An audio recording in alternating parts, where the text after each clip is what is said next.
Well, welcome everybody. This is Cultivate Your Personal Brand. My name is Katie Pattison. I work for the Springfield County Library, coordinate business resources for the library, and I manage the Schwartz Brentwood branch over there on Seminole and Glenstone. And I'm also the workshop chair for Store Stuff. This is our team. So I always like to just start with a little plug for SCORE. Is anybody a SCORE client working with a SCORE mentor right now? I just started. You just started, excellent. So there's three things I want you to know that SCORE does. So SCORE is a nationwide nonprofit that does business mentoring. So you can request a free mentor from SCORE for your business, and they'll match you up. Our local chapter will match you up with someone who meets your needs based on what you're looking for.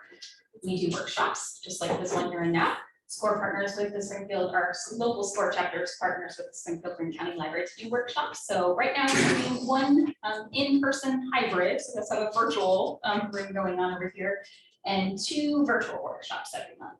So if you haven't seen those, you can visit swmissouri.score.org. That's where all our workshops are listed. And you can get emails. Maybe that's how you heard about this today. To keep up on all of those. And then the third thing is resources. So if you go to the SCORE website, score.org, you're going to find a plethora of business resources. So if you need to make a business plan, if you need to make a marketing plan, anything you can think of, there's going to be resources there on that SCORE website, and all of this is free. So just want to give a plug for that and let you know what you can find there. And I'll give a little plug for the library's business resources too. If you didn't know the library has business resources, we've got some brochures out there about our Business Connect slate of services, which includes some really cool market research databases. Of course, we have spaces you can work in. We have a maker space at our Midtown library. So what you're doing, sounds like you're doing some making. It's got a laser engraver, it's got a heat press, we've got things you can transfer like VHS tapes to a USB drive, all kinds of cool stuff there at Makerspace. But I've got little brochures out there about that. All right, enough about the library. And I'm going to turn it over to Maryanne Ellison, our presenter today on Little Red Hen Marketing. Thank you, Maryanne. Yay! Well, I'm Maryanne, and I have Little Red Hen Marketing, and I've been doing marketing for at least since year 2000, and I decided to open up my business like this last year, like when COVID hit. I figured it was a good time to start, and so actually it really was, because with the skills and things that I have learned over the years, I've gotten really good at taking businesses that are like brick and mortar and putting them online, giving them those online resources that they didn't know they needed until everybody had to go online immediately. And it was like, oh, I know how to do that, and I can do it for you, and helping you get seen on Google. And so I've learned a lot over the years, like a ton. So it's been really good. So today I'm going to be talking about cultivating your personal brand. Your personal brand is absolutely everything about you, about your business. It becomes your persona in a way, only because you have to live it. If you're not living your brand, then you're not going to really make it as far. You're not going to be as memorable. So it's like from top to bottom, inside and out, you're your brand everywhere you go. Social media, whether you're going to the supermarket, whether you go to networking meetings, whatever it is that you need to do for your business, your brand, your online brand, as well as in person. So it's really huge. It's such a big topic. It was hard to like tailor it down to just the basics that you could fit into like an hour. So cultivating your personal brand. So I walked a lot, so I'm sorry. I'm sorry in advance. So I like Seth Godin. Seth Godin is like it when it comes to marketing, getting your brand out there. His books are really good. What you can do with his stuff. He tells you how to get out there, how to market, motivates you to not quit when you keep going. So he says being generic is a choice. If you are generic, a cog in the system, you will always be struggling to be paid fairly. Have we experienced that, like, in our businesses now? Like, people don't know you exist, so they're like, I don't know if I want to pay you that much, right? Struggling to get new clients. They're going, well, where's your rap sheet? Let me see your resume. Do you have, my brain, and do you have any references that we can talk to? You know, because they don't know you. That's the big thing. They don't know you, right? Struggling to have the freedom to make a difference, right? If they don't know you, if your clients don't know you, if the people out there don't know you or your brand, you really do struggle to get out there, right? And it is really hard. So your personal brand is one of your biggest assets. Oops. It's gonna come up again. All right. Your personal brand is how the world perceives you, your skills, your values, your personality, and more. And taking charge of it can help you grow your business or move forward in your career. Okay, so like I was saying, it's how everybody perceives you, whether they know you're there or not is huge. What kind of business you have. There's some people out there with brands and logos, and you look at them and you're like, what do you do? Right? And so you have to make sure that your brand speaks to your customer, to your client, and so they know what you're doing, right? It's got to say what your skills are, what your values are. Now, my personal brand, Little Red Hen, okay? I was a teacher for 7 years, right? And so Little Red Hen, you kind of think of, she's gonna take care of you, because little red hens, that's what they do. They take care of their eggs and they got their little chicks behind them, you know? And so she takes care of the people that you're gonna talk to, right? Or that she takes care of business. In the story, Little Red Hen, she also baked the bread, right? And she had the determination to keep going when nobody wanted to help her, right? So Little Red Hen actually personified so much. I'm going, that's kind of perfect, and it's cute. And it's red, so it was perfect. So it embodied personality, it embodied skills, right? Determination, perseverance, and I took charge of it. There's several people that was like, I would rather work with the Little Red Hen than some of these really big names, because she's gonna help me, and this person's gonna push me off to one of their other people that works on their team, right? And they're going, I'm gonna get personal experience here. I'm gonna get that personal customer service. And that's what people were really looking for. And I wanted to make sure that our brand was really putting that forward. Does that make sense? So what is a personal brand?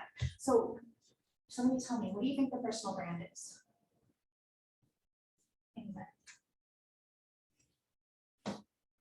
Something specific to you or what you have to offer. Okay, something specific to you. Anybody want to add on to that?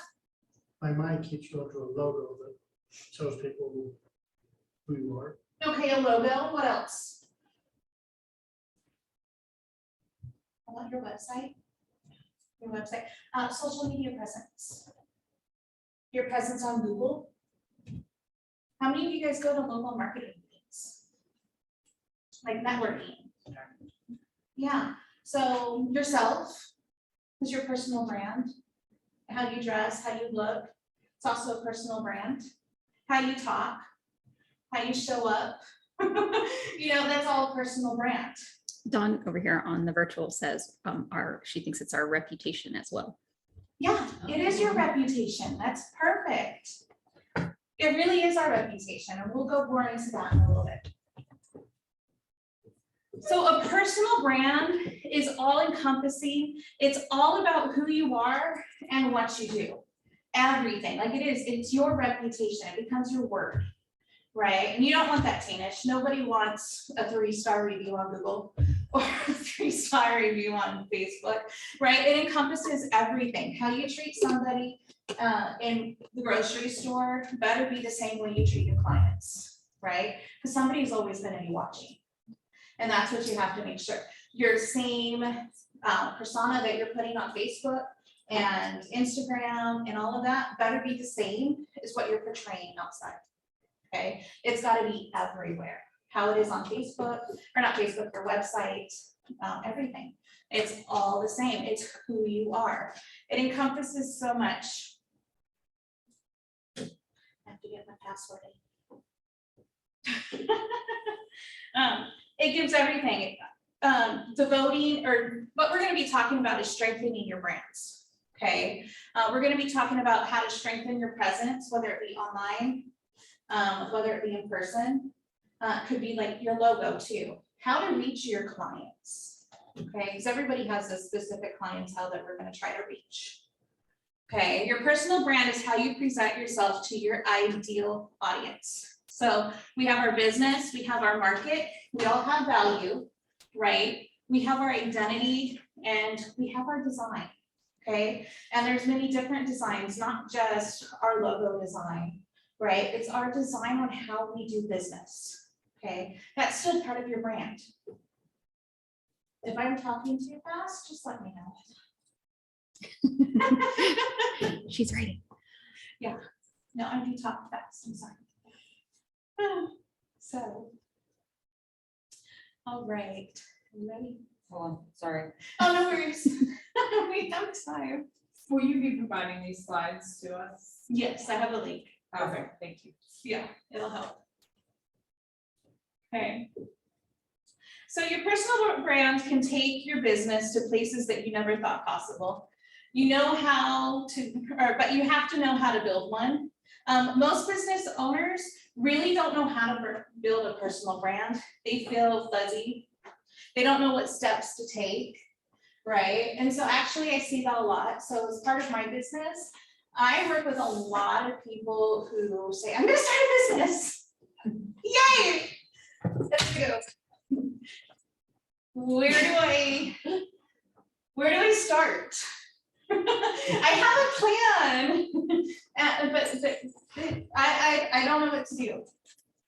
And so it's time to like wrangle in, okay, step one. We first need to find out who your client is, your target audience. What's your product? What are you trying to sell, right? So there is a process, but people really don't know how to build a brand. A lot of people come to me with a picture and say, this is my logo. Like, that's a picture. It's not a logo. Right? But they don't know, but that's okay. It's where I come in and we help, right? That's where we come in and teach you how to build a brand, right? Your personal brand is your values, your unique skills, experiences, your story, right? Your personality and your image, okay? So when it comes to values, it's talking about like, what do you value the most? What does your business value? So if you're valuing, say nonprofits, you work a lot with helping people, right? Or you have a special need that you've been taking care of. You have a friend who's got a son or daughter that's autistic, right? So that's some of your values, giving back to the community, helping others who are in need.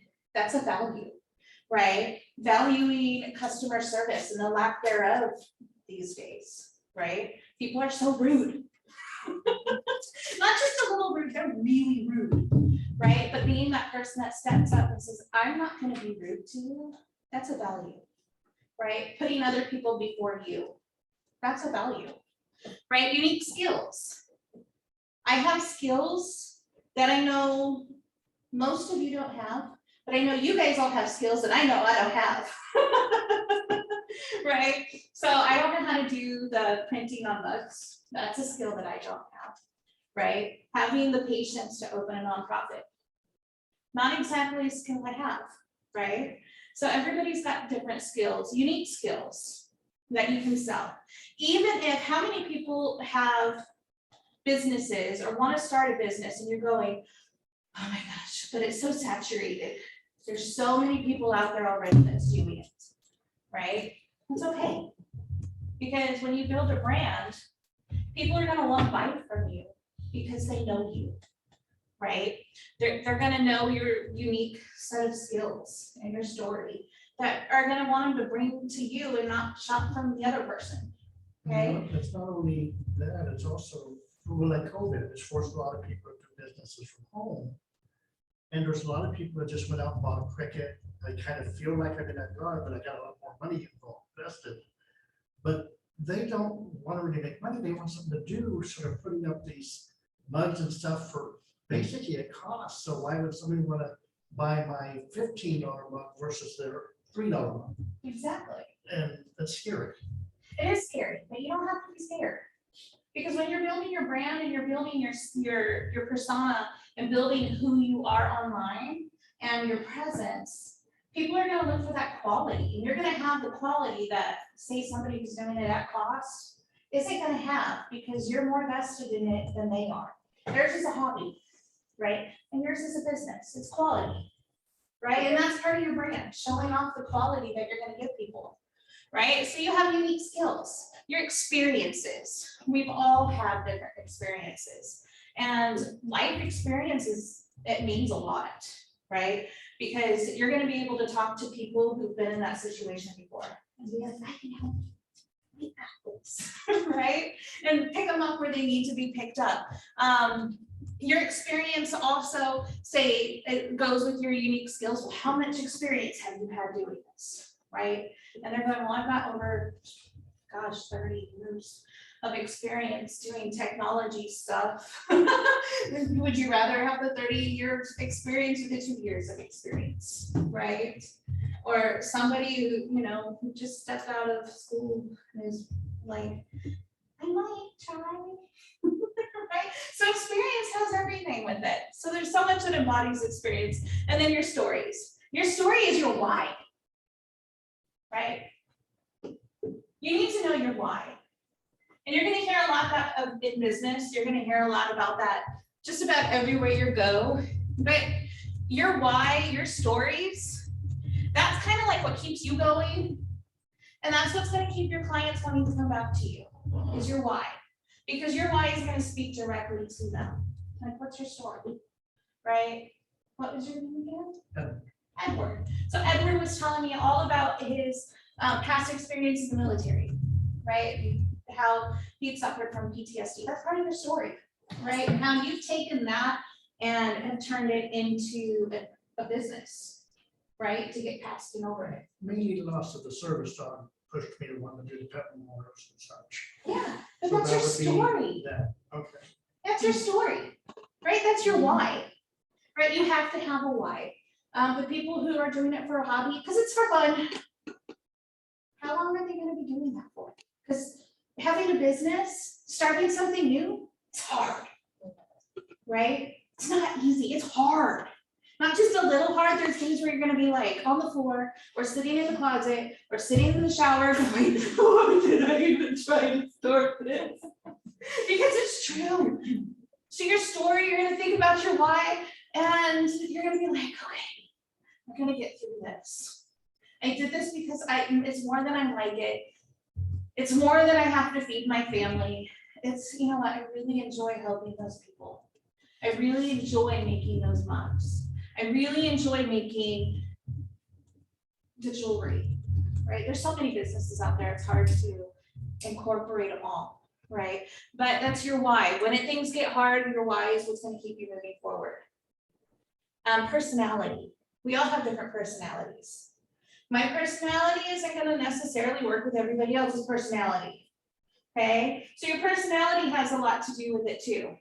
One of the things with personality is how many people want to buy something that's like this all day? What do you want?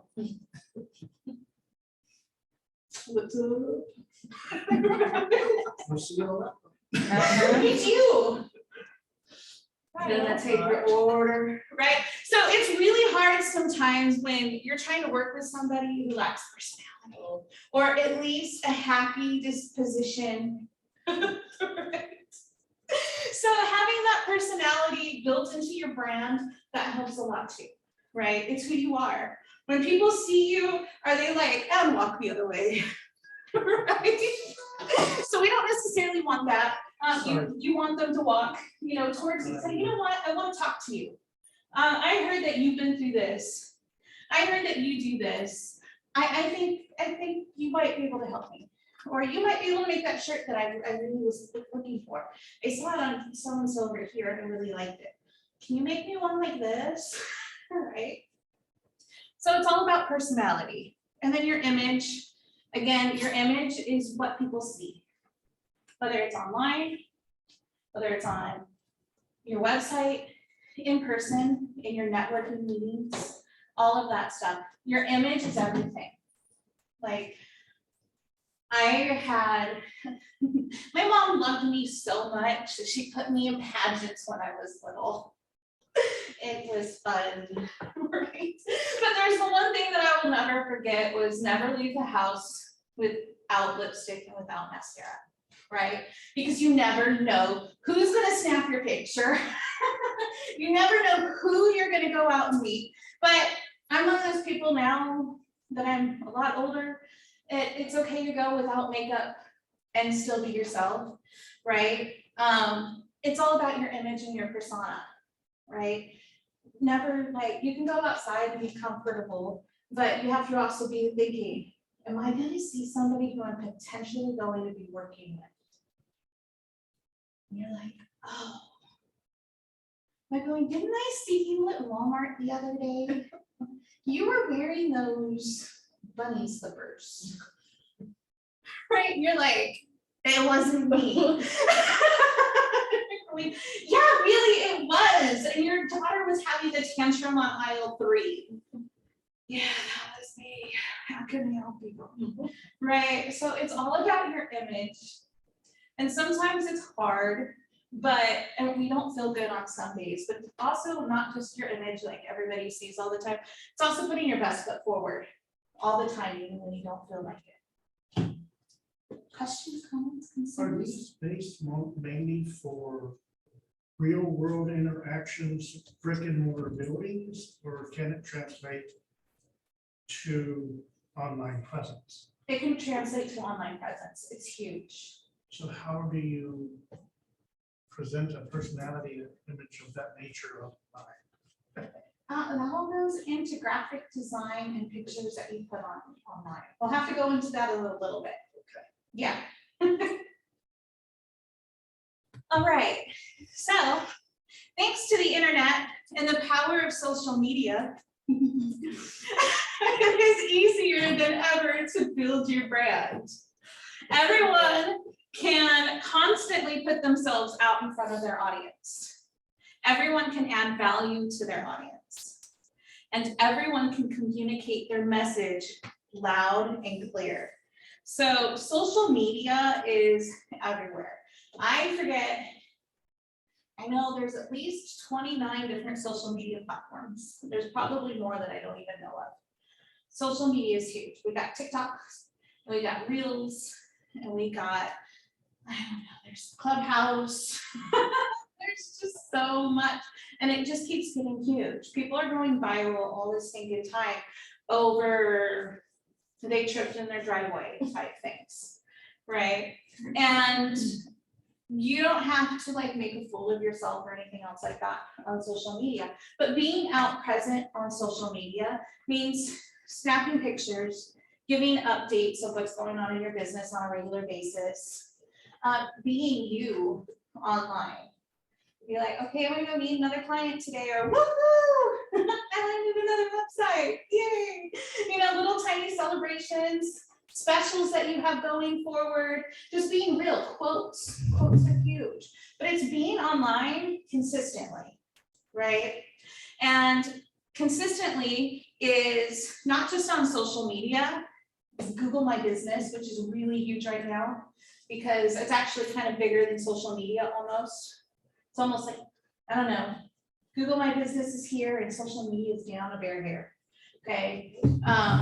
But it's really huge. Being present, your website blogging, telling people about your experiences, learning how to be the expert in your field. Because people are gonna wanna read your stories. You don't think so, but there's somebody out there who's going to really want to. They're gonna relate to it. They're gonna see it. They're gonna be like, oh, you know what, I read this really great article on this subject. And you know what, they really knew what they were talking about. Because remember, you have experiences that other people don't have.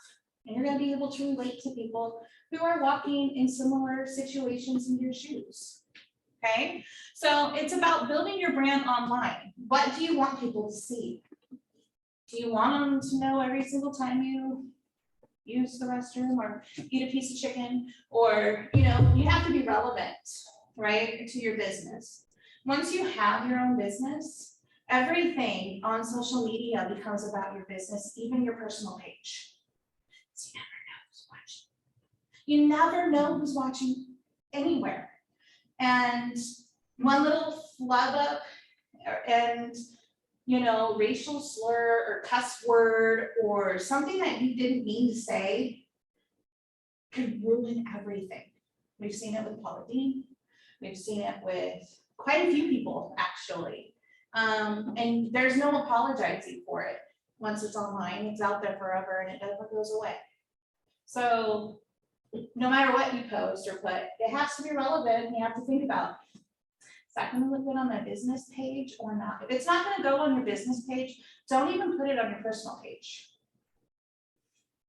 That's just the way it is, unfortunately, because you never know who's gonna see it and leak it. All it takes is one little screenshot and a repost. And it's ugly out there. But you also have to be smart about it. And honestly, I'm not the type of person that's gonna put garbage online anyway. And I don't think anybody's gonna put in garbage online here either. Don't express opinions. Right? Yeah, keep all opinions to yourselves. But I have that concern because I started a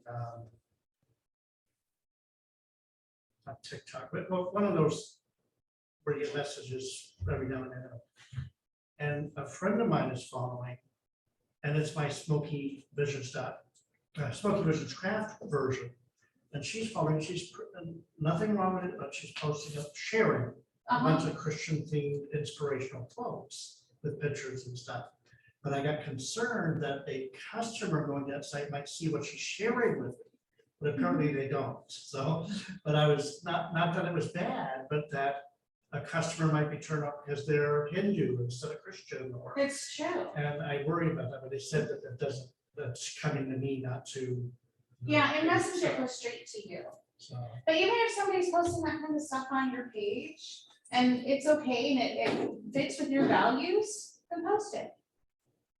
You know, because it's all about your values too.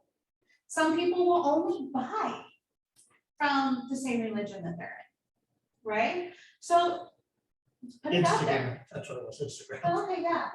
So it's okay to put that stuff out there. It really is. So it's all about who your client is and who your customer is. I'm just saying, be careful of what you post. If it doesn't go with your values, don't post it. So personal branding increases your visibility. You'll attract more customers on social media. Those customers will share your content with their tribes. And the more your content gets shared, the more customers you'll attract. And that's just online. Just like how we have word of mouth type networking, be like, you know what, she built my website, she did awesome. And you should look into maybe getting yours done too, right? Word of mouth is, you know, networking and stuff out with the peoples, out in the community, out in the world. And then online, it's all about your social media accounts, your online presence, your website, your Google My Business, your Yelp page, all your local directory pages, everything that's online about you, your pictures that they can find on you online just by Googling your name. All of that is now your brand. And what you put out there is what people are going to see. So, but you want to attract those customers on social media. You're going to want to be in all the groups just so you can be shared out there. And you want people to share your stuff. So you want your stuff to be not necessarily entertaining, but you want it to be useful, right? You want it to be something that is shareable, that you want people to share with like their friends. Like What are those little tasty videos that have the good recipes? Those are fun to share, right? So maybe you come up with something for your own brand that's kind of like tasty. It doesn't have to be a video either. It can just be a regular post with, something about your business. These are some helpful tips that I use to get through my business, right? It could be anything. There's so many options. And don't limit yourself. So many people limit themselves on what they can and can't do online because they're afraid. You don't have to be. You can post just about anything you want that's related to your business if you want, and you'll be just fine. But the more you do it, and the consistency is really what's going to get you out there more than if you're not doing anything else. Okay. One of the biggest things that I see with businesses is they'll post something and it'll be pretty good, or they'll just post something. And then 2 weeks later, they'll post something again. And 2 weeks later, they're going to post something again. Well, when you're online and you're trying to attract customers online, if you're out of sight, you're out of mind. So you want to be in your client's face at least once a day, right? Or at least 3 times a week. Don't be in their face too much, you'll annoy them, right? It's kind of like those in-laws that stay with you too long. You don't want that, or the kids, they're sleeping on the couch, you want them to go home. You can't overstay your welcome, even on Facebook, right? So you want to post and be consistent. We all have the tools to build powerful personal brands.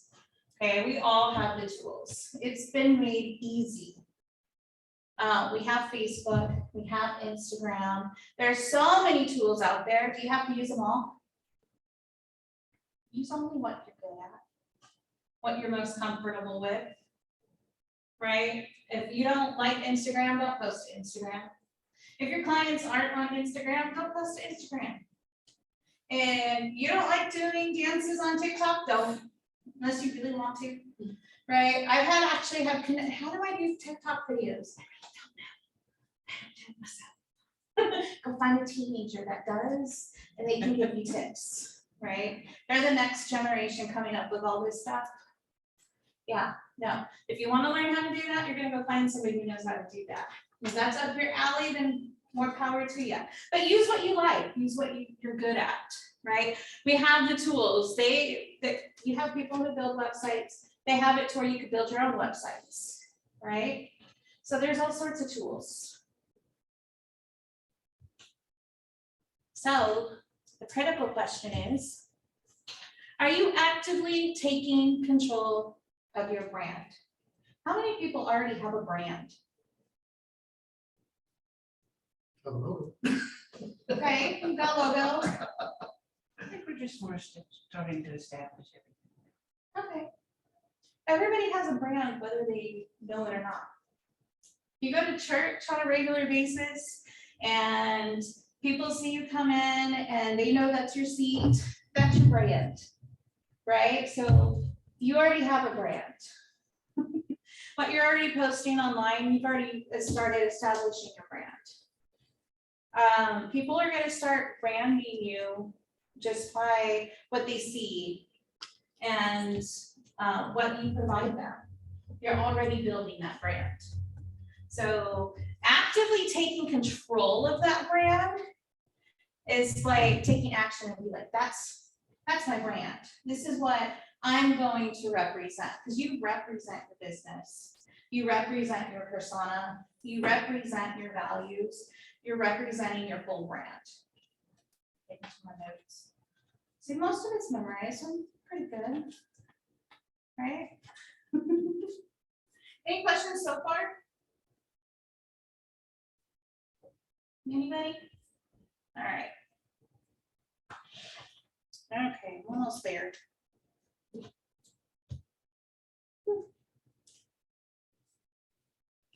All right. So let's go to here. So how do you actively build an effective personal brand? So how do you get control of the process? How do you ensure that your brand is helping to build your business? So we're gonna break it down into individual stages. You can write anywhere on your papers. I actually provided these worksheets as tools to help you build a brand. So, all right, so step one, you need to determine who you really are, what you're really going to sell, right? Building a personal brand is about sharing your authentic self to the world. Your brand is built upon your skills, your passion, values, and beliefs. You must know yourself. You must know yourself if you want to build a strong personal brand. So it's kind of like talking about, you have to know what's inside yourself, right? You have to know what your values are. How many people's actually listed out your values? You know what you value already, right? How about your business? Do you know what your business values? Sort of.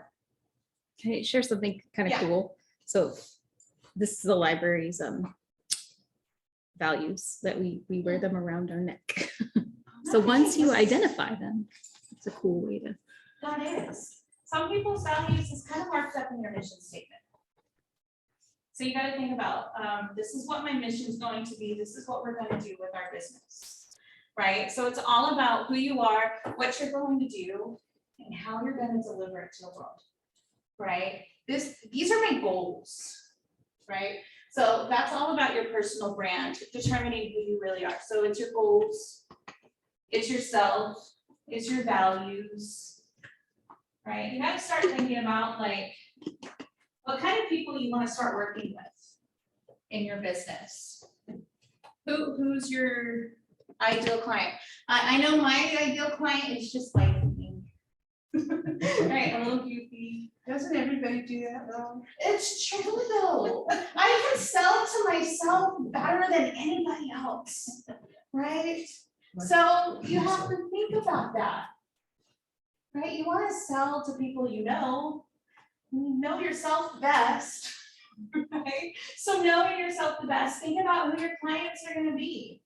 Now, not everybody's just like me. It makes it a little bit difficult when I'm just trying to sell products and things, but I try. Can't call myself too many times, so it'll start getting weird. So you ask yourself, what unique skills do we have? Right? So you need to start making a list of what your skills are. What are your skills? What is it that you do for other people? What are my core values? We talk about values a lot, only because the values are huge when it comes to your business, right? If you don't know what your values are, people are going to give them to you. And you don't necessarily want somebody else's values. You need to take control of that, be strong in yourself. You can take on values that you like, from other people. You can say, oh, you know what, I like that. I think I'm going to add that on. I really like integrity. That's going to be one of my values. But people are going to put them on you too. Having that personal time to yourself at the very end of the day, that's a value. I'm going to take care of myself. Self-care, that's a value, right? Because if you don't put that out as a value, it's something that you're going to say that's a value, people are going to run all over you. They're not going to let you have that self-time, right? You can't self-care. So that becomes a value. You have to know, because your values kind of like put your boundaries of your business between your personal self and your business self, right? We all need our boundaries, right? No, this is business.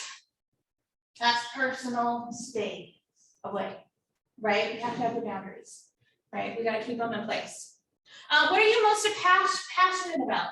Your passion is actually what's going to sell the most. So if you're really passionate about mugs, then you're going to sell the most mugs, right? If you're really passionate about that lipstick in sunset pink, that's the one you're going to sell the most of, right? The eyelashes, right? I'm going to sell the most of those because they're awesome, right? You have to be passionate about it. Where your passion lies is what you're going to sell. That's going to be part of your branding, right? Your unique experience that shaped who you are. Well, I don't know, I have way too many unique experiences to explain, but you're going to use those unique experiences depending on who you're talking to. It's how you relate to people. It becomes your story, part of your story, because everybody's story has many chapters and every chapter is another story, right? So it's how you become relatable to each other.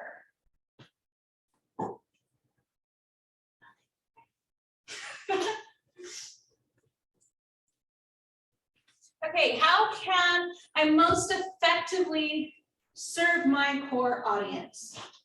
How can you serve your core audience? What do you have that you can serve your core audience with? If you don't know, then how are you going to have an audience? How are you going to have clients if you don't know?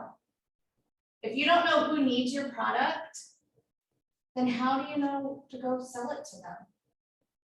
Right? You're just kind of like, I sell t-shirts. Right? But you're not like looking at somebody, you need a custom shirt and you're looking for custom shirts. There's people, I get people out there all the time asking, where can I get custom shirts made? I'm going, oh, I know a person. Right? So you have to know who your client is. How can you serve them? I know with mine, I serve people who don't know how to make their business visible. Right? And so it's like, people with invisible businesses. That's who I serve. How do you make your business visible? Right? And I know how to, I'm like, I know how to get your business. I've been there before, right? It's part of my story. We've been there. We didn't know how to get on Google. We figured it out. Oh, we're good at it now. What do I have to offer that no one else does? You know how many people out there do social media marketing?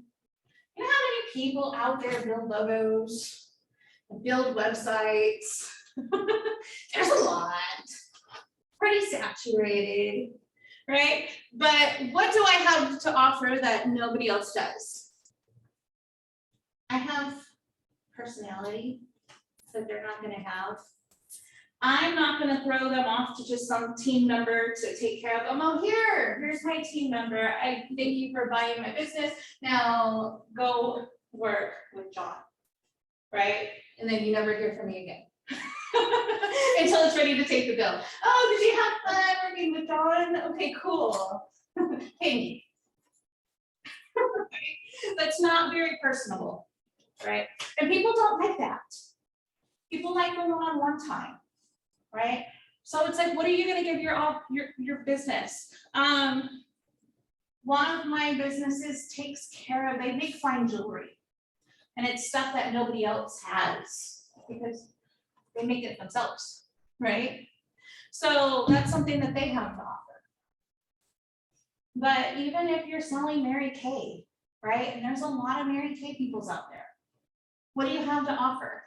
You have to offer yourself. Right? And you got to always think about that. People always come down on themselves so hard all the time. And I'm just as guilty, right? We all have our days. But you come so hard on yourself, people are like, they're not buying from me because they don't like me. And that's not the case. They just don't know you're out there yet. Right? But people are going to buy from you because you're you. Right? I mean, if you have friends, I'm not saying your friends are going to be your clients because that hasn't been my experience. But they make really great referral buddies. But there's a lot to offer that nobody else does. You got to find what that is that you offer, right? Whether it's your personal experience, how you're personable, your customer service skills, how you like to follow up. Follow up is huge. Nobody follows up anymore, right? They're like, oh, that was nice. You called once. Cool. And you never hear from them again. You're like, you know what? I was just wondering and checking in on you. How you doing? How's your business going? You know, just the little things. Nobody really cares about the little things anymore because everybody's so wrapped up into the here and now. And they forget about the people that are hiding in the back, right? And so, like, my personalities, I'm going to go annoy you in the back. I don't let people get away. But at least you know I care, right? And so, I mean, just that having that little piece where you actually show people that you care about them. That's what you have to offer that nobody else does. Everybody else, it's just a number. But I'm looking at the person on the other side, right? I want to talk to the person. I don't care if you're a number. You don't take my services, fine. I just want to make sure that you're good, right? Make sure somebody's taking care of you the way you should be. Because sometimes I can't build that website if you want me to. But you, right? So to determine what you want to accomplish. These are your goals. Goals are fun, right? We all have like those goals. We have our big goals. I want $1 million. Except would be a really great goal. I want $1 million, right? I want to accomplish that goal, but how am I going to get there? Right? So you need to have your little step goals in the process. Well, first, I need to get my first client. I need my first goal, right? My first goal is going to be my first client. And then what's the next thing that I need to accomplish? I need a website so people know that I'm there. What's the next thing that I need to accomplish? Before you get your website, you need your brand. Because it's part of it, but you can't build a brand without a brand. Right? So you're gonna need to take these steps. Make lists, but you need to have a list, you have to have a goal, you have to have a steps on how you're going to get somewhere. Right? That's how you determine what you want to accomplish. And you got to look at your end goal first. I want $1 million, right? And then you got to look at all the steps that you need to do in between, right? From the very first one. I want to start a business. That's your very first one. Then, okay, what do I need to do to start my first business? Okay, what are the steps that I need to take? What connections do I need to make? Okay, these are all your steps that determine what you need to accomplish. And you have to break them up into days. You need to break them up in weeks. You need to break it up into monthly goals, quarters, right? Your quarterly goals, your half year mark. Did I reach all the goals that I wanted to reach? Sometimes, yay, sometimes, okay, where do I need to reevaluate? Right, so we need to determine what we need to accomplish. I want to accomplish, I want to go viral on YouTube. What do I need to do to get there? I mean, I gotta make videos. So make sure they align with what you're actually wanting to do and what you're willing to do. If you're not willing to go out and make YouTube videos, then you're never gonna go viral on YouTube. So you have to make sure that it aligns with your path that you're trying to take. Don't try to take somebody else's path, right? We don't have to build our own. Granted, we do have steps that can take us from point A to point B that are somewhat defined of what we need to take. Okay, so we need to answer these questions. What would I like to accomplish both personally and professionally? I want to make $1 million and be able to sleep before 8 p.m. at night. This is a business owner, you know you work all hours of the night, right? I want to have personally, I don't know, there's so much. Maybe you want a new car, maybe you want a new house. Maybe you want to be able to relax every now and then or take a vacation, right? So you need to know what you want personally. Professionally, that one's usually bigger, right? I want $1 million. That's a professional goal and a personal goal, right? I'm just using it because it's easy. But you have to know where you want to go professionally. Professionally, you've got to be, you know, a coach. Professionally, maybe I want to have a really big brand that I can sell internationally, right? What kind of things do you want to accomplish? What do I want to be known for? Do you even want to be known? Yeah, if you want a brand, you need to be known. Because that's how you make your business visible. People need to know you. No hiding out in the back, right? So what do I want to be known for? I want to be known for helping people. I want to be known as the nice person that actually stopped to take that time to help the person that nobody else would, right? kindness, being super smart would be kind of nice. My brain will be this big. Right? But what do you want to be known for? I want to be known as the person that if you needed something, I'm reliable and always there to call upon, right? So my reliability, my trust, my integrity. So all of that's going to be my brand. I mean, my husband said it the best the other day, you're only as good as your word. It's the same with your brand, right? You're only as good as your image and your persona that you put out, what people see, right? Once it's broken, it's a little hard to put back together. You got a little chip in it, right? But you're only as good as your word. You're only as good as your brand. If I could be the world's foremost expert on a topic, what would it be? How to get small businesses started and grown to $1 million. How to make everybody's business visible, even the 50 million realtors out there. How to get them all on the front page of Google. A really long page. Because that would be really hard. But what you want to be, whatever you're in, whatever profession you're in, whatever your business is, you want to be expert in your field. Even if you're not. Right? You're going to take the time and learn. YouTube, it's awesome. Books, it's awesome. Right? So what do you want to be? What kind of expert?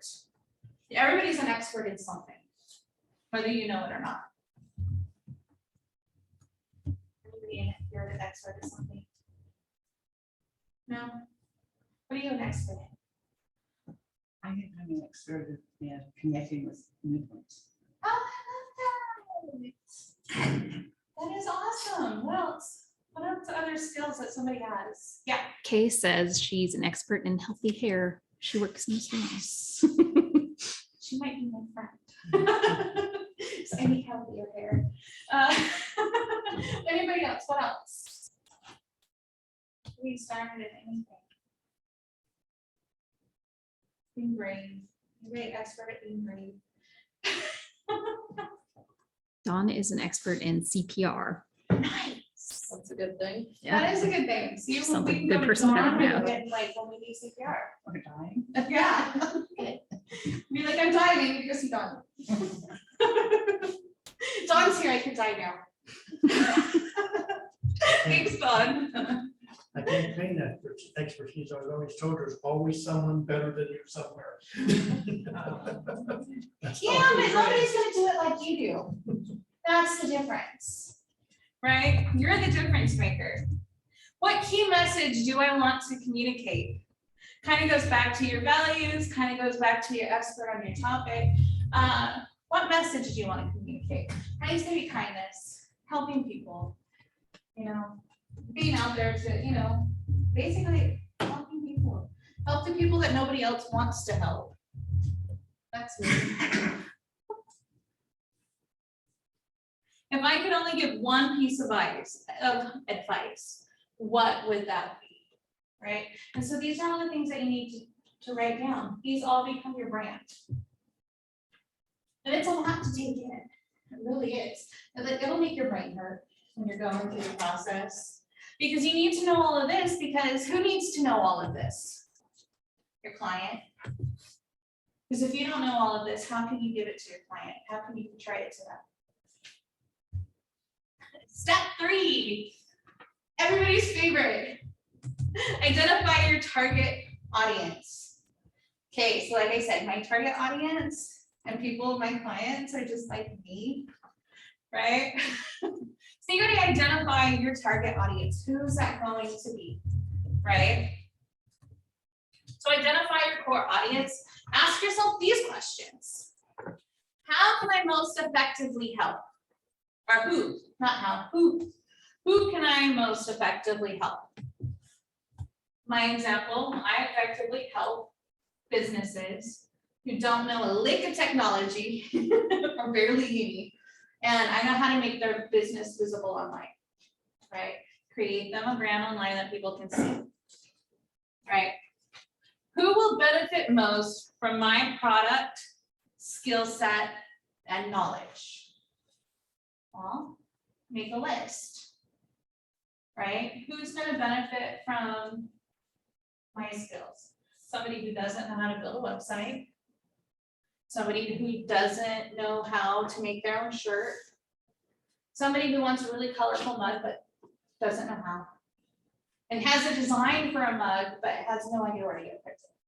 Right? We see that all the time. Business owners always think of time.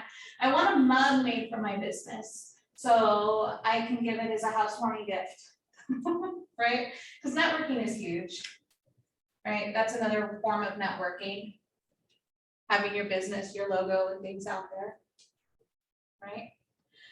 Let's see. Who am I most passionate about serving?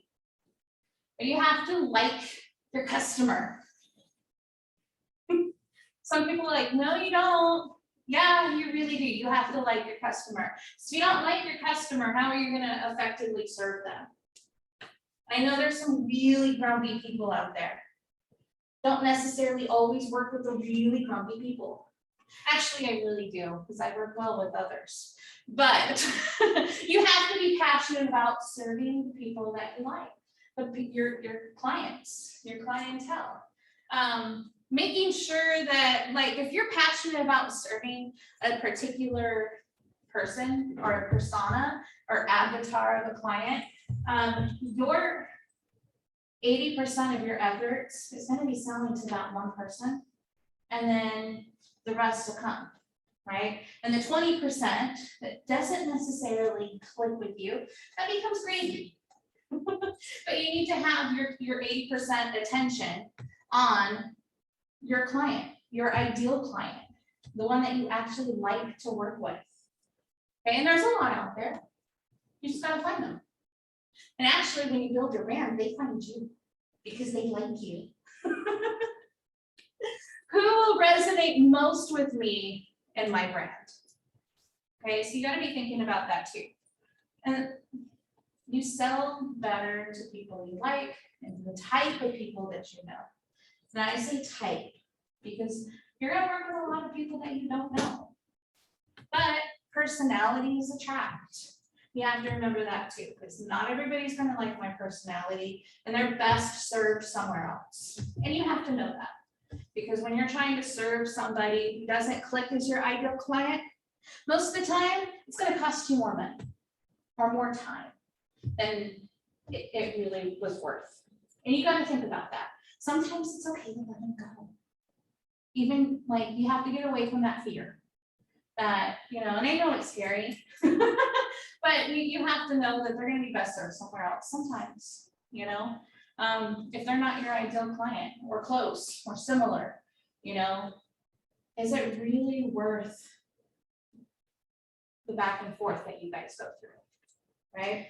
Don, I've got a couple questions from our virtual audience on that Yes. slide. I called you Dawn, but I was going to ask you Dawn's question because you're Maryanne. Dawn asked, what about a target audience that is everyone? I think that for me in a 50-mile radius, how many people need to be trained in CPR? In my mind, they all do. Am I thinking too broad? I would narrow it down a little bit and start with the people who want to learn CPR. So that'd be your babysitters.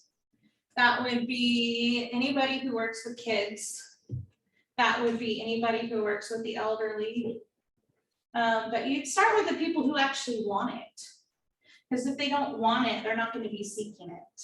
Does that make sense? Business employees, shop employees, so they can be the first responders until help gets there. Exactly. Yep.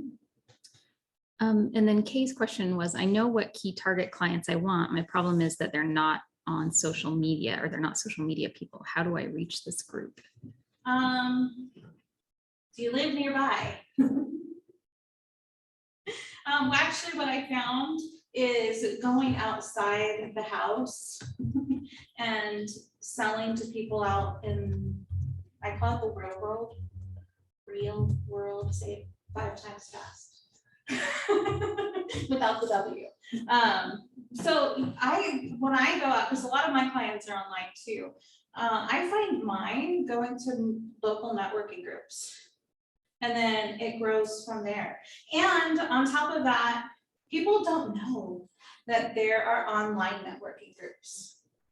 And so you go on to these online networking groups, because I've got clients from South Carolina to California to Ecuador to Canada. You know, I have like this nice little radius that's going on.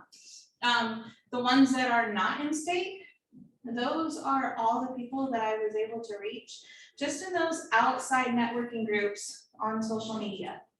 And be safe when you're in those, be cautious when you first go in.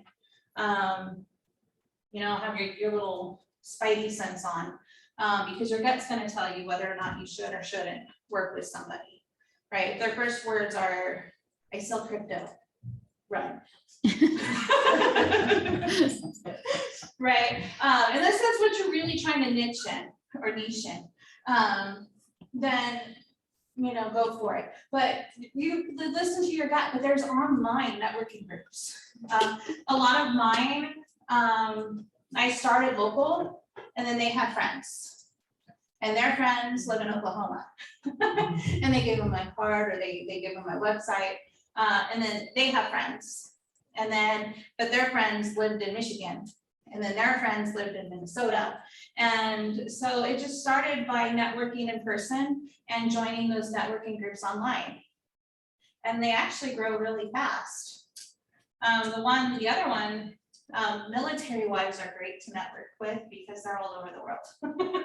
Just around here, we have networking Navy, we have masters of business, masterminds of business. Our support group on Facebook is really good. There's several options out there. There are, and joining those groups are huge.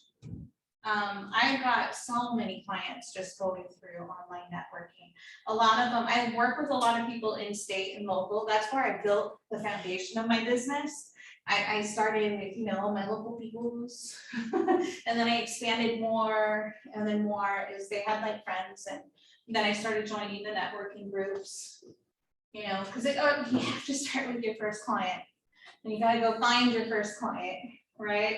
And then once you have your first client, you go get your second client, and once you have your second client, you go get your third client. Rinse, wash, and repeat, right?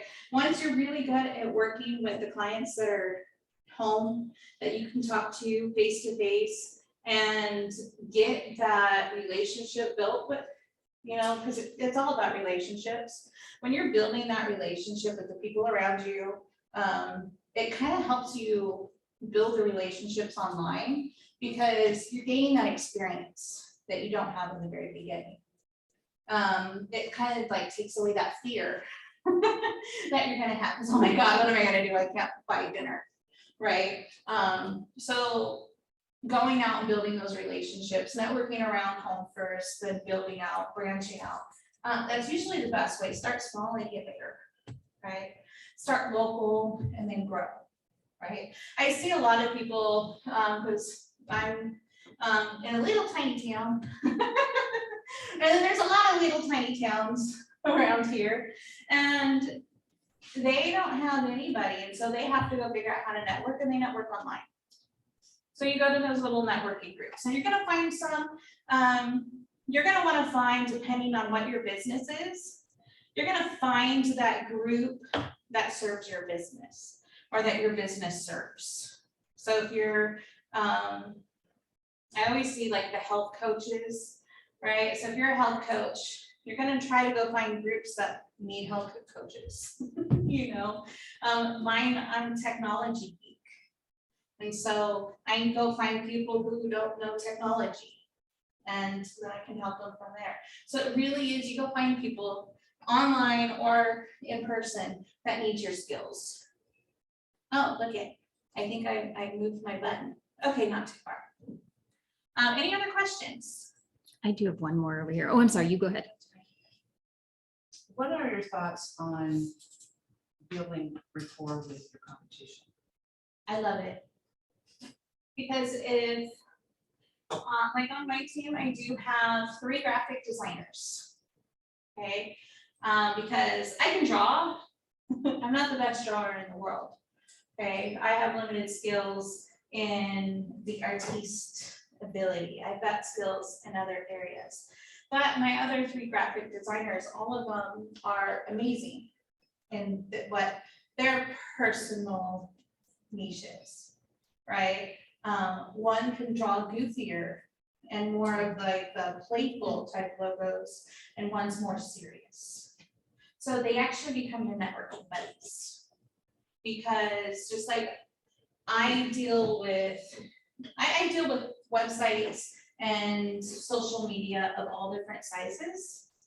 But when it comes to like grandioso type things, my skills aren't necessarily, well, they are, but I know somebody who could do it better. You know what I mean? And, or personality conflicts. Be like, I know that client of mine cannot work with that graphic designer because they will kill each other. Okay. So it's really good to know that. So if you're go meet a client, my husband used to do tile, and some of the clients, homeowners and stuff that we would go with, personality clash, be like, you know what? I have a contractor for you. You know, so you got to be wise in that, but it becomes a networking buddy. And they bounce back and forth all the time. I'm friends with several website designers, marketing peoples, because I work really well with the small business and contractors and construction workers and things like that, and their stuff's difficult. And I know that my skills are really good there. Somebody else's skills are really good at real estate. I'm really not great at marketing real estate. So it's knowing your strengths and giving your strength, like where you're weak, giving it to somebody who's strong. So you can use it as a cross. Yeah. And then more than likely, if you do it to somebody else, they'll give you back. Yeah. Yeah, it's reciprocal. Donald says, I'm a computer techie and I live in West Plains. I'm writing an inventory management software package. The first target is the sawmill lumber industry. Would you target geology in a specific area first and then work around, or would you work a larger target area of 200 to 250 mile radius? I start small first and then grow bigger. Because once you get that small clientele in the middle, it's easier to expand. And you have referrals. Yeah. You get your referral partners, you get the word of mouth going.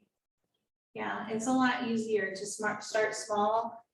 It's kind of like jumping into a pool into the deep end. It's sometimes better to wade in. You know, you don't always have to jump into the deep end, but no, it's easier to start smaller. And then just a quick comment from Rochelle. Sorry. What you were saying about competitors. Rochelle's a mental health counselor and says we refer clients who aren't a good fit or don't fall into our areas of specialties all the time. Yeah, so it's a good thing to do. It really is. And it helps your sanity, and it helps somebody else put, you know, food on their table. You know, we always have to scratch each other's backs. All right. So when determining your core audience, it can be helpful to create a persona which represents your ideal client. So draw your little stick figure. And actually, it's a real exercise of really mapping out everything about your ideal client.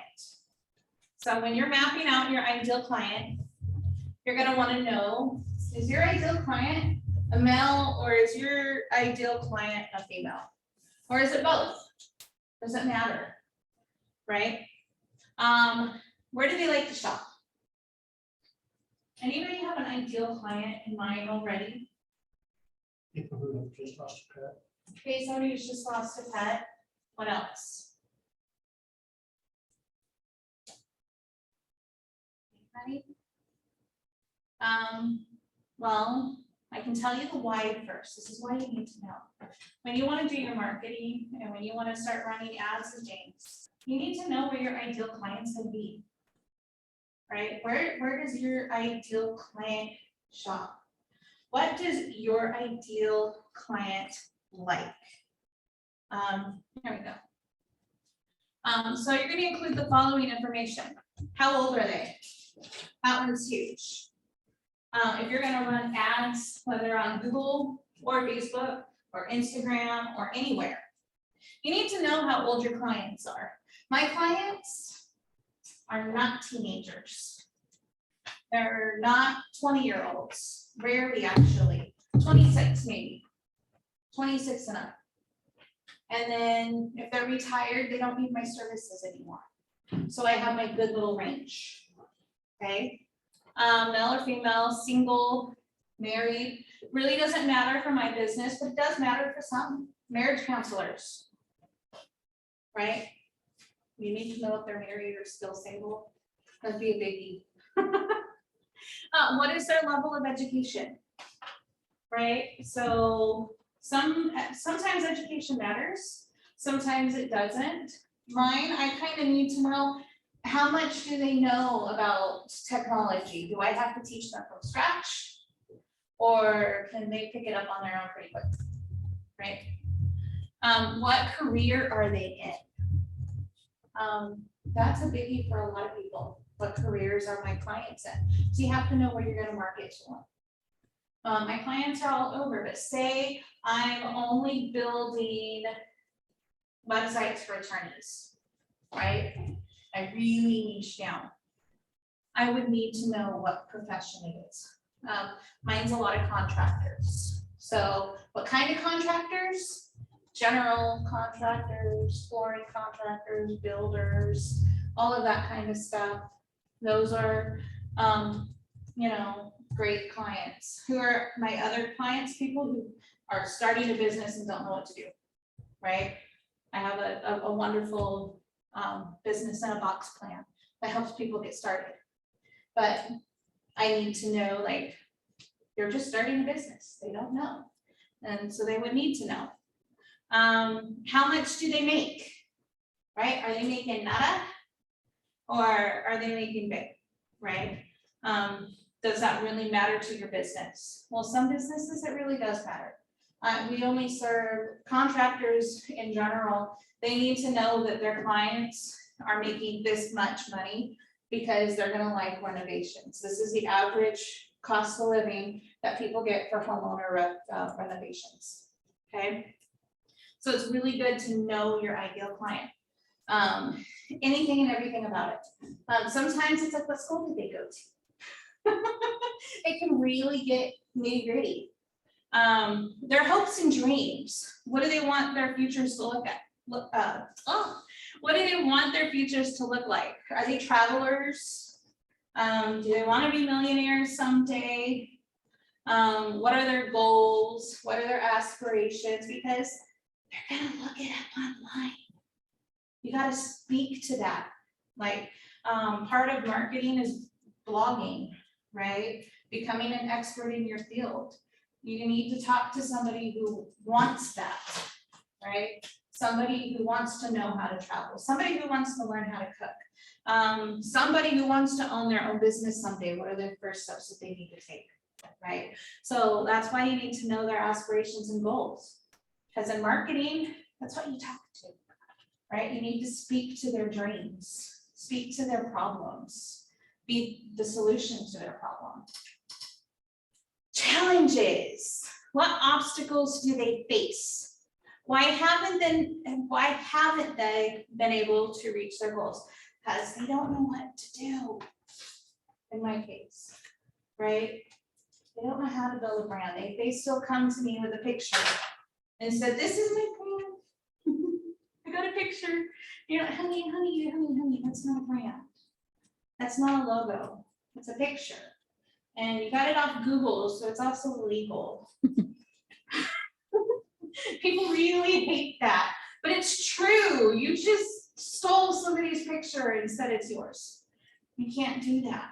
And so why haven't they been able to reach their goals? You're going to speak to their problem.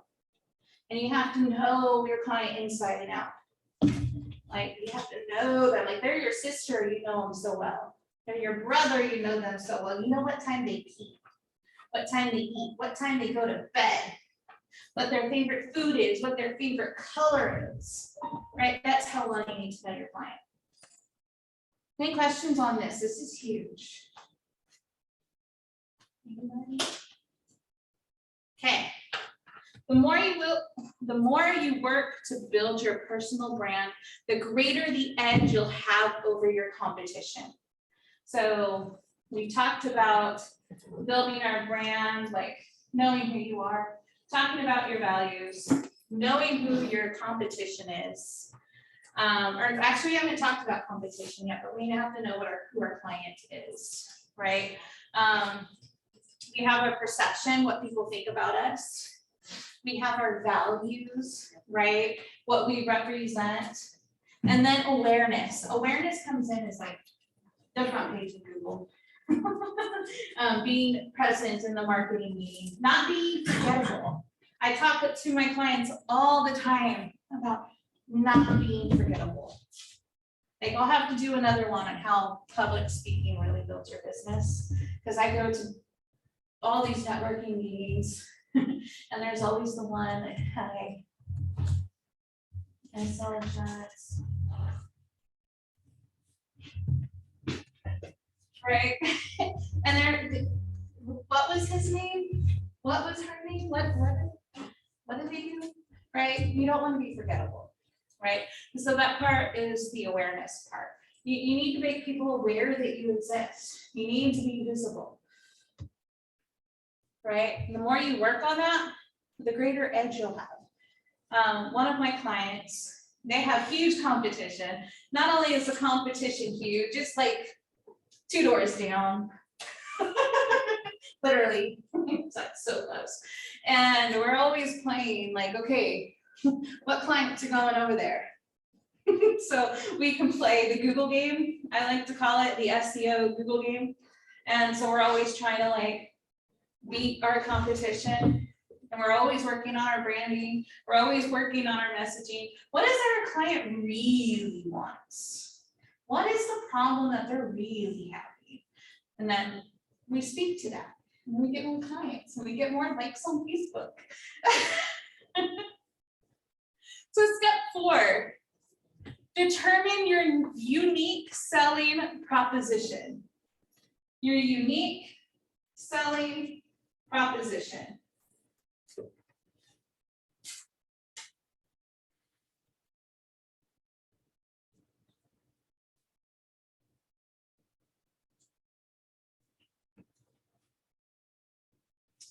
Okay, so your unique value proposition is basically this formula. I help target person or your client to achieve $1 million so that they can, or actually become visible on the internet so they can become millionaires. Yeah, that would be a unique value proposition. What do you do for your clients? What problem are you trying to solve? If you're not trying to solve a problem, then how are you going to find your clients? Right? You got to be talking to their need. Your clients are needy. They really are. They need you. But you have to know how and why they need you. Okay? Why do they want to come to you? What is it that you have to offer?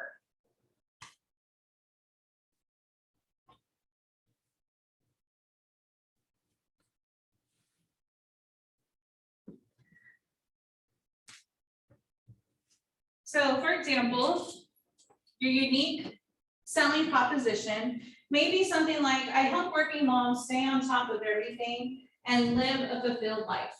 That one's huge. I help working moms make life easier. All those cleaning products and things. I help working moms have homeopathic ways to take care of their families and clean their houses. I help entrepreneurs scale their business over 6 figures per year so they can live a life of freedom. Goals, right? But that's what you do. You help them scale their business, right? I'm helping them solve a problem that they need. I help men be incredibly productive so that they have more time to spend with their friends and families. I help busy business owners do their social media and branding so that they can go work their business and save time elsewhere, right? Because we all know that doing your own marketing takes a lot of time, and that's why a lot of businesses and business owners only post like twice a month because they can't keep up on it on your own. And it's true, right? So you gotta find what ails your client, your customer, and fix it. Be the solution to their problem. Your unique selling proposition should portray the heart of who you are, your core values, and how you help your audience.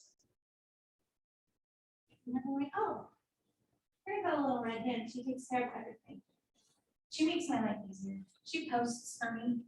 I don't have to think about it ever. She helps me build my business.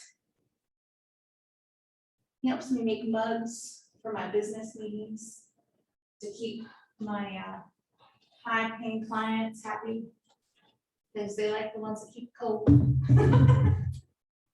Right? There's so much. Even if you're selling makeup, I used to sell anything, so it's a really easy one to go to. But you know, they've got like face issues. My client has combination skin, and so we actually, the one that I used to sell the best was like this eye rolly ball that took away those dark circles under your eyes. Right, so I was able to be like, I got the product for you. You're tired, you're worn out, and you've got bags under your eyes. We got the little rolly ball. I don't even remember what it's called. We got the little rolly ball. You're gonna roll it under your eyes and they're gonna disappear. It really did, it worked. It was wonderful, right? And I was passionate about it because I didn't feel so tired anymore. Right? But it solved the problem, right? So you have to figure out what it is. Questions, comments, concerns? So do they still have them? I don't think so. There was something in their product that they discontinued or something. I don't know. People complained about the smell, and I'm like, I don't care if it smells like fish, if it makes these bags go away. I remember the smell. Yeah, I think it was. I think it was the smell. When I'm going, you kind of got addicted to it. But it worked. Anybody else feel like long down sewers? I can't even remember what it smelled like. It may help to give your unique selling proposition a unique name that will stick in people's minds, right? So let's see. I'm loving it. Who knows what that unique value proposition is? McDonald's. What's another one? It's easy for me to remember though, because my last name is McDonald. I grew up on a farm and I worked at McDonald's. So I was just good chicken. You got a great brand, right? It's a great brand. Right, and then you've got like Nike, right? They have their unique value proposition when they're talking about, you know, helping people, and they're like big, run, strong, fast. I don't know anything about Nike, but they're it was supposed to be a better shoe for your feet, right? It's kind of like how they started. They maybe their feet hurt. They have a unique value proposition. Let's see. Since I'm McDonald's, can I steal that I'm loving it? I would. Why not? Mine is making your business visible, because that's what I do. I make your business visible, right? People are gonna remember that. She's the girl that makes your business visible.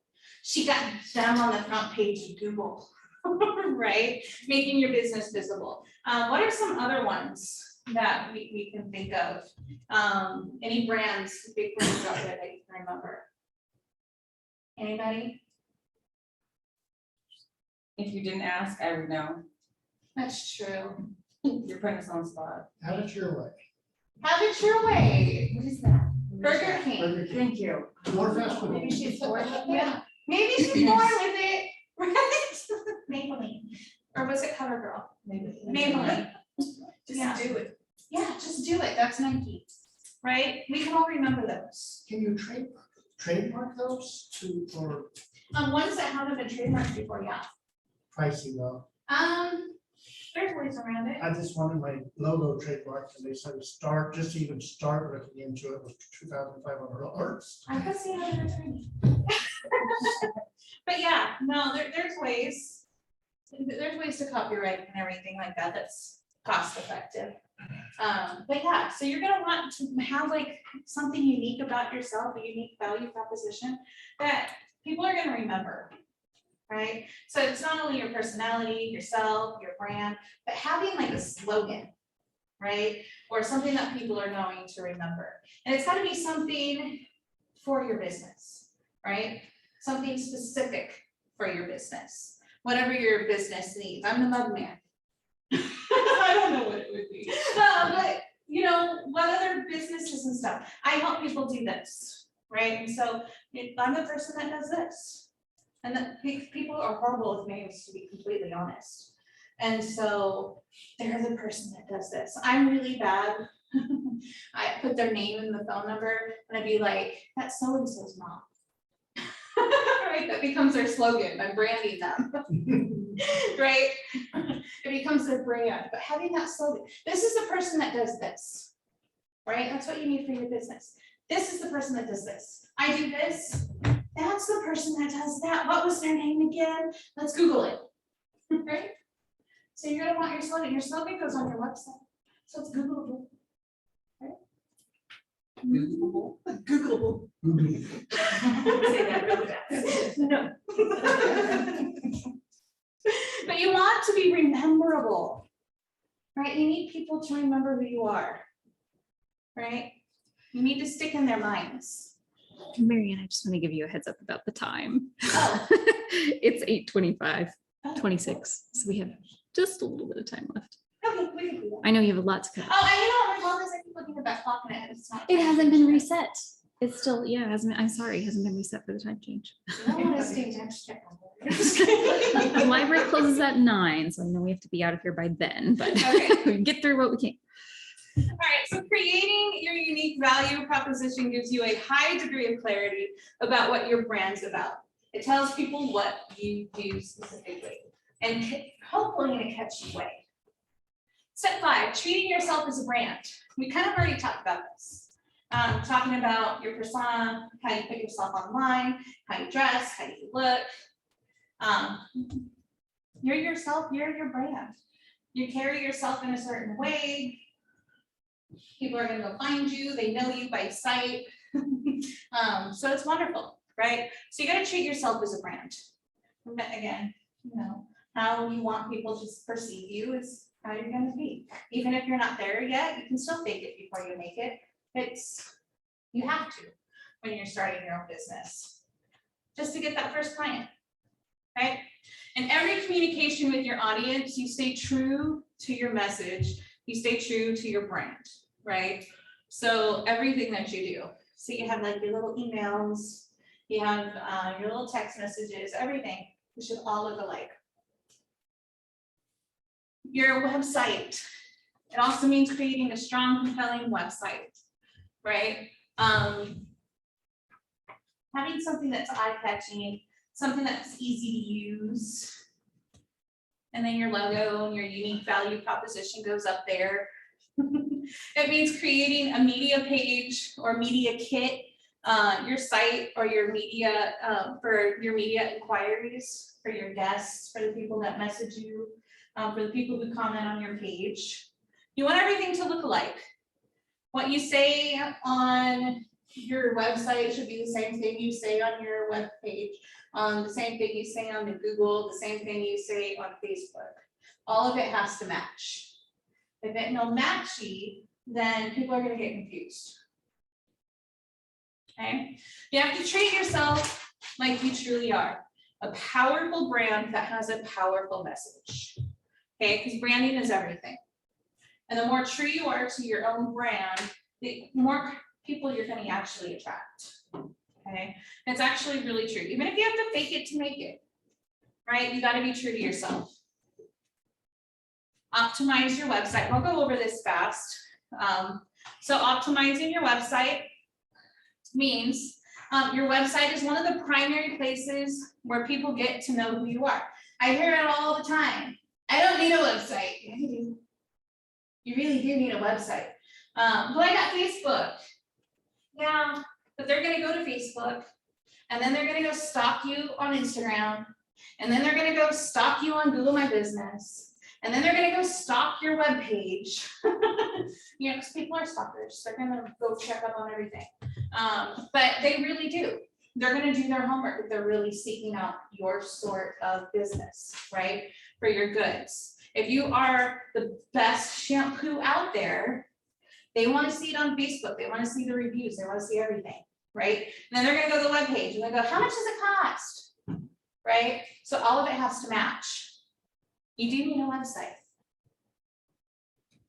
Your website also functions as the primary way to turn your visitors into paying clients. For one, they're gonna go look and see if you're real. Are you the real deal? It also becomes, are you investing in yourself? Are you investing in your brand? Are you investing in your business? People can tell. People know. And they're going, am I gonna work with this person or I'm gonna work with this person, right? So it can be a deal breaker. They don't have a website. So I can't find all the information I was looking for because all they have is a webpage with pretty pictures on it. Make a good first impression. First impressions are really important when it comes to your website, okay? Again, people are gonna look for the expert in the field, right? Are they gonna go to this website or this website? Did they truly invest in themselves? How are they really going to help me? Have a professional logo design, right? Not a parody picture that you stole off of Google, right? Not your dog in your backyard. That's not a good logo, right? A good logo is something that when you print in any color, it's still recognizable. 'Cause I'm in trouble then, because I use my dog as my person. but you can print that in any color, and it's okay. Okay, If you print it on paper, is it still recognizable? Even if I do McDonald's lumps, or the M, or arches, or whatever. And they're purple, you're still gonna know it's McDonald's. Right? And so that's what you have to know. Your logo is recognizable no matter where it is put, right? Needs to be recognizable, and it's gotta be unique to you. Nobody else got a logo like mine, right? It's not easily confused with somebody else's. No, it's very clear. And you gotta make sure yours is too. And it's not just a pretty little picture, it is pretty. But it's not, you know, I can print that any color and it's still neat. Because, you know, ink gets weird out there. You're gonna show off your unique selling proposition on your website. And you wanna make sure that it's got, you know, everything, tablet, phone, computer, it's all gonna look the same and it's gotta look nice, right? People can tell. You're gonna wanna use professional photographs. I know one of the SCORE meetings that they're having, or the workshops, is why you need professional headshots for your website, for your business, right? So everybody knows the selfie. Right, but it shows off who your brand is. You're your brand. So you need to be professional about it in every aspect. You're cutting corners, people are gonna know, right? And you don't have to spend a lot of money. There's a lot of people who barter and things like that too, you know? But you're gonna want to use and be professional. Client testimonials. Even if your first client you begged for their business, you still want to get their testimonials. Testimonials are huge. Most people read, I think it's what, 96% of the people who go online and shop, they're actually using client testimonials to decide if that's what I want to buy. Okay. I go right to the reviews. Exactly. So you want reviews and stuff on your site and things too. What are people saying about you? Took it back. You know, you don't want anybody to say that about you. They only got 3 stars. That's not okay, right? And don't be afraid if you do get 3 stars. We used to get that all the time. Well, not all the time. We'd have a customer or two, and they would, you know, 3-star review because they didn't call me back on time. And you know, well, you do what you can. You know, but you make it a learning experience. You know, but you know what, I better get that receptionist so I can follow up with customers on time. You know, make it a learning experience is how can you use it to grow your brand. Present a clear call to action. even on your social media posts, always say, contact me somehow. A lot of people, they don't put a call to action. Put a pretty picture in the comments. That's not even a call to action. Go see my products, check it out. Contact me for a consultation because it's free. It doesn't hurt. It's nothing to talk to you for a few minutes, right? So you're gonna want to put a call to action on your page somewhere. Put it all over the place. Contact me, message me, DM me, call me, visit my website, push this button, buy this product. It's gonna be your favorite. People, not that they don't like to be told what to do, but if you don't tell them to push the button, they won't push the button. Even if the button says call now. Push the button to call now. You need a clear call to action, right? Even though, you can have something written on that wall, that wall, that wall, that wall, you still need to write it down. Push the button, call now. Yeah, I go to several meetings like Zoom and stuff, but on YouTube, and you got the like button. Yep, And there'll be 20 people in the room, 3 likes. Until somebody says, don't forget to hit that like button, and then all of a sudden it bursts up and yep. So you have to tell people, have a clear call to action, tell them what you want them to do. It's important, right? A compelling about page, this is where you're gonna put your story. I should have put that in white ink, but it happens. But you're gonna create a compelling about story, right? All about me, all about us, all about our business, why we are here to serve you. This is our heart. Services. They don't know what your services are. Why are they gonna call you? They don't know what your product is. If they don't know who you're selling to, who their ideal client is, then they're not gonna go to you. You can't put this on social media. I mean, maybe in a few posts. But it's gonna take a lot more work than a web page is going to. I mean, they do have sections for it, but it's harder, right? And it helps to have some sort of free resource. These are your attention grabbers. This is how you build your email lists. It's all about marketing and building that brand. And then what you do with those lists later is what's really important, right? Out of sight, out of mind, right? You never want to be out of sight, out of mind. Not really. But I want you guys to remember me, you know what I mean? I want to give you some value all the time, right? Here's another tip. And then a contact page. How are they going to get a hold of you? Right, you need a strategy, right? Develop your content strategy. What are you going to talk about? I don't know. Well, you got to develop a strategy. What do you want to post? What do you want people to know? And then we got over this before. Sorry. Share. What was developing one? Oh, let me go back. Your content strategy.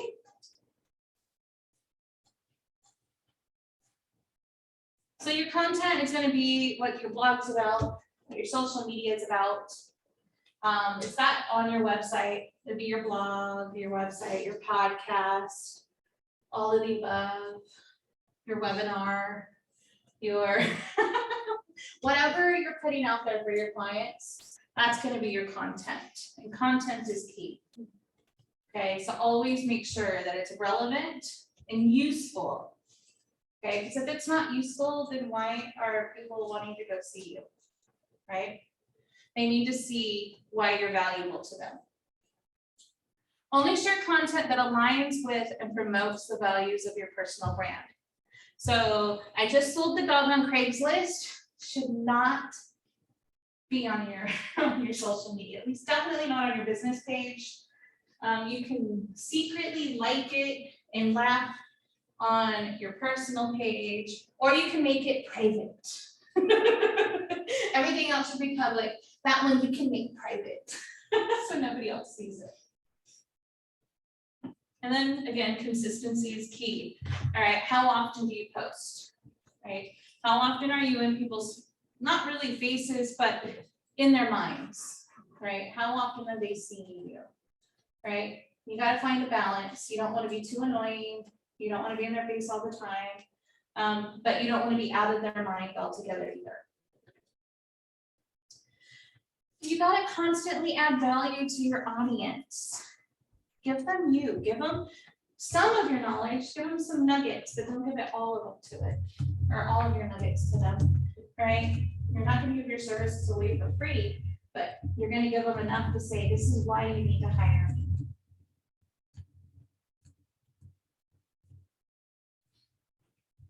Would I be wrong in making a video showing step by step the process to go into making a single product so the customer understands where their price is coming from and where the time it's really involved? No, that won't be wrong. People on YouTube do it all the time. And then they can know why that's why I don't do it myself. Right? The main thing people should take away when interacting with your brand is how much value you provide. And then build your community. This is your networking team, right? Your in-people networking, your Facebook networking, your Facebook live groups, and all of the people that you network with. There's a huge community out there, and you gotta go find it. Go find where you fit in, basically, and then go market yourself. Say, hi, I'm here. This is what I do. This is how I help people. Be memorable. Start a private Facebook group, right? You can start your own. It's okay, then people will come to you. You can host live events. I have a friend that literally, she's on TikTok and she just puts on a live and talks to people. She does really well for herself, and all she does is talk to people. And they have a nifty little brand that they started branding after the fact, but it's working. So host live events. So now it's time for you to go build your own brand. So I gave you guys worksheets with all the tools that you need to get started. So any questions? Big one, yes?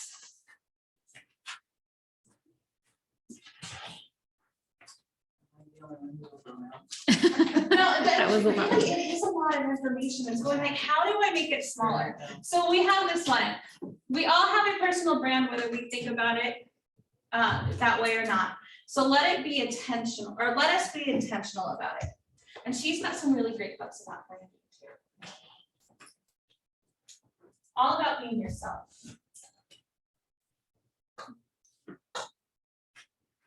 And then we learned about identify what matters to you, your core audience, your unique selling proposition, treat yourself like a brand, you build your compelling website, your content strategy, your best self to your best audience, and build your community. So really, there is a lot. It should be in little nuggets. Okay, I think that's it.